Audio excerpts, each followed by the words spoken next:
Readaholics, so welcome back to another video. Today I am bringing you my February TBR.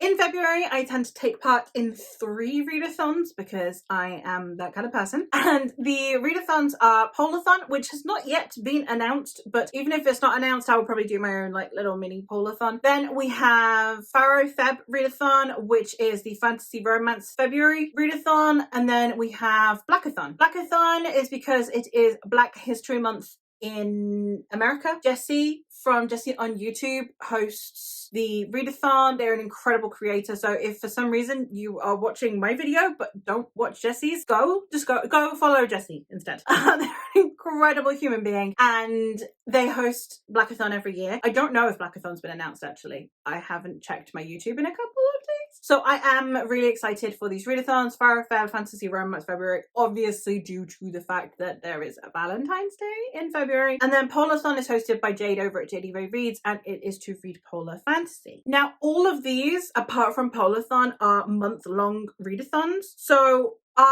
what I do is instead I allocate one of the 3 full weeks of February to each readathon. Polarthon tends to be the first week of February, so I will be dedicating the 5th to the 11th of February to Polarthon. Then, because Valentine's Day is always in the 2nd week of February, I will be dedicating the 12th until the 18th of February to Fa-Ro-Feb, and then finally the last week of February, which is a full week of February, which is the 19th to 25th, I will dedicate to Blackathon. And then the other days, the other like amount to a week in total, well, it's actually a week and a day because leap year, extra week I will be dedicating to the other books that I would like to get to for other reasons. So I will start out with the non-readathon books and then I will go into each readathon and my TBR for each of those. The first book that I have on here for my non-readathon books is To You Shall All Flesh Come by Lumen Reese. I have been sent a review copy of this book. This is the 3rd review copy I have been sent by this author. I love this author's writing so much. This author has a very, very interesting and innovative way of telling stories surrounding fantasy tropes. The first one I read by her was 2 years ago, I think, maybe even 3. And it was Monster Midwife, which is a take on the Fae. The next one was Fault, which I read last year, and that was a take on deep sea monsters. The one I am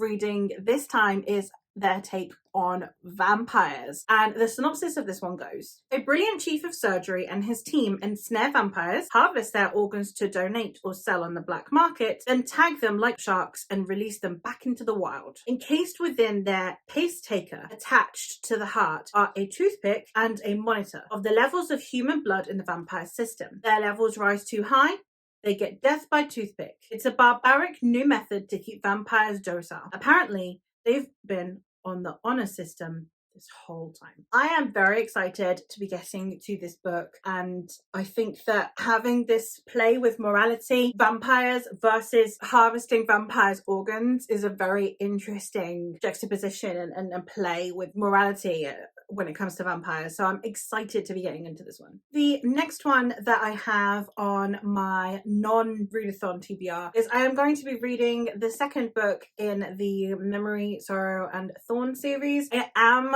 partaking in a read-along hosted by Stephen Arion. He's an author who has AuthorTube, but he is also hosting a readathon for one of his favorite series. And we did book 1 in January, and we're going to be doing book 2 in February. I have not yet got to book 1. I am filming this video a little bit early because I have house guests and it makes it very difficult to film. So I haven't actually read book 1 yet, so I can't even really tell you what this series is about. But hopefully by my January wrap up I will be able to tell you a bit more about this series. As it currently stands, I don't really want to go read the synopsis of the back of this one when I've not actually read book 1 yet, so I have no idea other than that it's like classic epic fantasy. I know that we have, I think it might be a kitchen boy who goes on like some kind of quest with the king's son, brother. There's some kind of relation to the king, and he's with some scholars and they need to go fight off an enemy to this realm. I don't know anything else about it. I don't know how accurate that synopsis is, but I am really excited to get into this series because I know that it has been really, really revered within fantasy circles as like one of the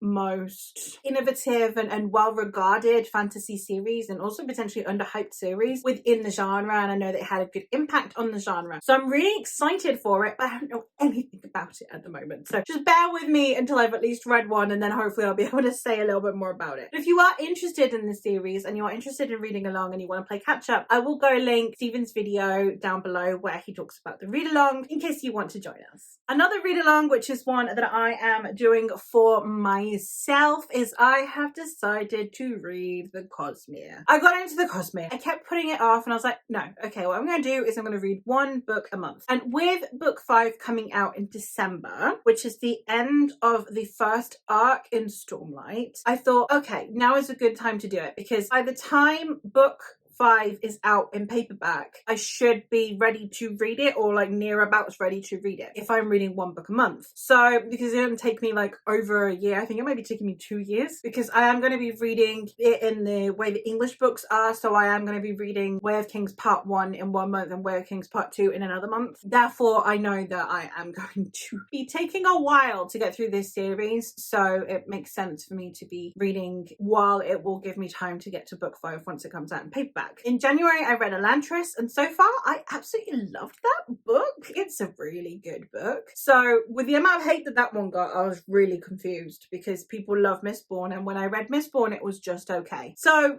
it's kind of depressing, because now I'm rereading Mistborn. After loving Elantris, I get to reread Mistborn, which I think is, I don't dislike the series. I really don't. Like, otherwise I wouldn't be rereading it. But it's not the best. Like, it's not amazing. I was expecting this to be like the best thing I have ever read from all the hype it's got. And it was okay. Like, it was a nice enough series, but that was about it. So I have mixed feelings about needing to reread this, but I know that its contributions to the Cosmere will make it worth my time. And I am reading through the whole thing, and it's been several years since I read this, so refreshing myself would be probably helpful. So that means that for February, my reread is going to be the first book, which is The Final Empire. The Mistborn trilogy follows a group of characters who are in a world where 1,000 years ago, the hero fell, the villain won, and now he rules over all for eternity. He seems to be immortal. And we are following a group of people who want to take down his regime, assembled by a man named Kelsier, who is a Mistborn. This means that he has some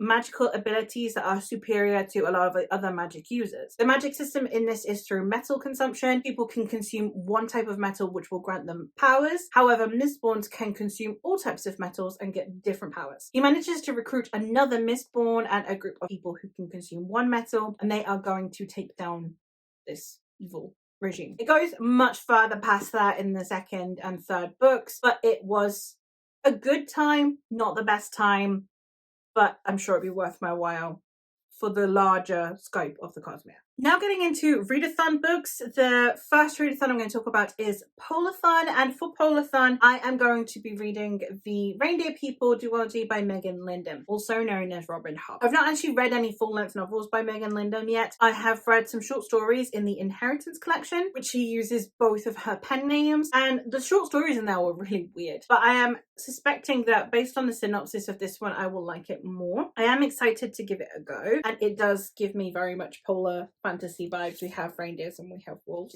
And the synopsis of this one is we have a young woman and her child who are living in this community, in this tribe, in I think a very snowy landscape, and a shaman character is suddenly obsessed with this mother and child and desires them both for himself. So then they kind of must flee this wizard, and I don't know much more about it. I know that it's going to be quite harrowing, but I am very interested in reading it because I really love fantasy books that have mothers in them, and I would really like to see Robin Hobb, Megan Lindham's take on motherhood as the protagonist being a mother. So I am excited to get to it, hesitant at the same time because I don't know how I'm going to feel about Megan Lindham's writing and how much I will compare it to Robin Hobb. For the next readathon, which is Fa-Ro-Feb, I am going to be reading the Elements of Cadence series by Rebecca Ross. I know that Rebecca Ross is better known at the moment for her YA that is coming out, the World War II looking one or World War One looking one. I don't know, it's YA. But this is her adult series and it is romance. So I thought, well, FaRo-Feb, it's a good time to read some fantasy romance. I don't know if I'm in the mood for fantasy romance at the moment, but maybe I will be by this point. And this is one where we have a young woman who is like the lady of this isle, and there is this plague-like thing where all of the magical beings are either being harmed or fleeing or leaving or something, and she knows that she needs the help of a bard, but the only bard around is someone who she considers an enemy. They kind of like had some big falling out when they were younger, and she needs his help. And I imagine that we've got an enemies to lovers trope going on here and a lot of fantastical whimsy going on as well. I'm hoping it would just prove to be like a really light, fun time, which is what I normally read fantasy romance for. I suspect after reading some Cosmere and reading some Tad Williams all in a short span of time, I will probably need something light. So, and especially after reading Robin Hobb, because her books are so depressing. Well, Megan Lindham, because her books are so depressing. So I'm hoping that by the time I'm due to get to these, I will actually enjoy them and be in the right mood for them. I'm excited. The first book is A River Enchanted and the second book is The Fire Endless. And the last series that I have on here is one that I've been very, very anxiously wanting to get to, and that is the Dream Blood duology by N.K. Jemisin. This is a series in which the magic is to do with dreams, and I believe there are kind of like two different groups of people. There are the people who harvest the dream magic to like give to their goddess, and then there are the people who think that that act is barbaric and they are in conflict, and then we have someone who is presumed to be like essentially murdering people with the dream magic, and it kind of has an investigation style story to it. I love N.K. Jemisin. I want to read everything that they have written. I have so far read the Broken Earth series and I have read the Inheritance trilogy, so this would be next on my list. I didn't read anything by N.K. Jemisin last year and that was a travesty, so I need to remedy that this year with this duology. The first book is The Killing Moon and the second book is The Shadowed Sun, and yeah, I am dying to see what more can come from this woman's incredible brain. But that's it. That's my TBR. It's quite hench for one of the shorter months of the year, but I am excited for these books, which I think is important. And it's a couple of books a week, essentially, aside from the week where I am reading all of the non-readathon books because they are quite chunky. But aside from that, like, it's not, I don't think it's going to be too bad. So wish me luck.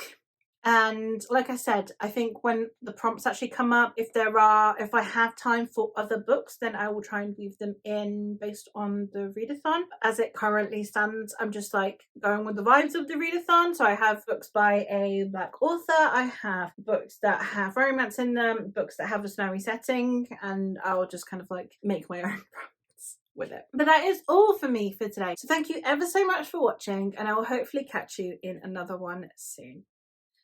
Bye!